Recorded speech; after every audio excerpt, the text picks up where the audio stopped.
എന്നുള്ളത് ലളിതമായി പറഞ്ഞത്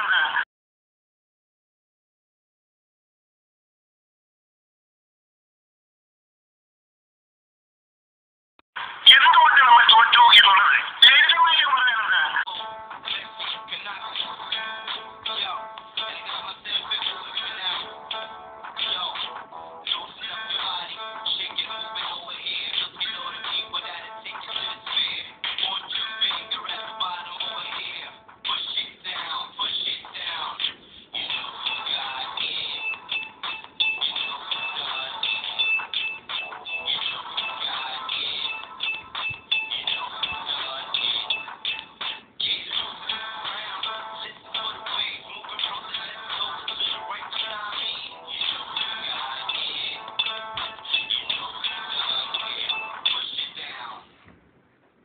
ഒരു മാറ്റമല്ല.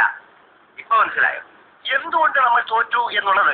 ലളിതമായിട്ട് പറഞ്ഞാൽ എന്താ, ഈ പ്രതിക്രിയാവാദകവും കൊളോണിയലിസവും എന്നൊക്കെ പറഞ്ഞ് വെറുതെ കൺഫ്യൂഷൻ ഉണ്ടാക്കുന്നതിന് ഉത്തമം ഉണ്ടായിരിക്കും. സ്റ്റഡി ക്ലാസ്സിലൊന്നും കൃത്യമായി വരാത്തതുകൊണ്ടാണ് നിനക്കൊന്നും മനസ്സിലാവാത്തത്. ഓട്ടപ്പള്ളിക്ക് മനസ്സിലായോ?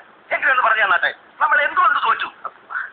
കുമാരപിള്ള സാറ് നമ്മുടെ താത്വിക ആചാര്യനാണ്. തൽക്കാലം അദ്ദേഹം പറയുന്നത് നമ്മൾ കേട്ടാൽ മതി.